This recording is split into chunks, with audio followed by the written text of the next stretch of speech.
പ്രിയപ്പെട്ട സഹോദരങ്ങളെ, ഈശോ പറയാണ്, ഓരോ കുമ്പസാരക്കൂട്ടിലും എൻ്റെ കരുണയുടെ സിംഹാസനമാണ്. അവിടെ ഈ കരുണയുടെ സിംഹാസനത്തിലേക്ക് നമ്മൾ പോയി കർത്താവിൻ്റെ കരുണയ്ക്ക് വേണ്ടി പ്രാർത്ഥിക്കുമ്പോൾ ദൈവം വലിയ സന്തോഷത്തോടു കൂടി ധാരാളം കരുണ നമ്മുടെ മേൽ കർത്താവ് വർഷിക്കും. പറയുന്നത് മനുഷ്യകുലത്തോട് മൊത്തം ഈശോ പറഞ്ഞു കൊടുക്കുകയാണ്. ഡിവൈൻ മേഴ്സി എൻ്റെ 300ാമത്തെ ഖണ്ഡിക. വിശ്വാസത്തോടെ എൻ്റെ കരുണയിലേക്ക് തിരിയുന്നത് വരെ മനുഷ്യകുലം സമാധാനം കണ്ടെത്തുകയില്ല.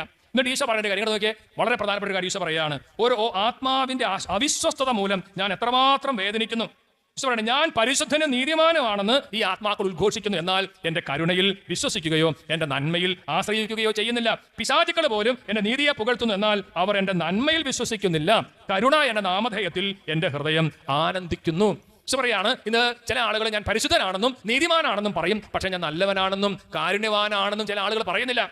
അതുകൊണ്ട് കർത്താവിന്റെ വലിയ ആഗ്രഹമാണ്, അവിടുത്തെ ഏറ്റവും വലിയ സ്വഭാവ വിശേഷണം കരുണയാണ്. ഇങ്ങനെയാണ് ഈശോ പറഞ്ഞത് 301ാമത്തെ ഖണ്ഡികയിൽ, കരുണയാണ് ദൈവത്തിന്റെ ഏറ്റവും വലിയ സ്വഭാവ വിശേഷമെന്ന് പ്രഘോഷിക്കുക.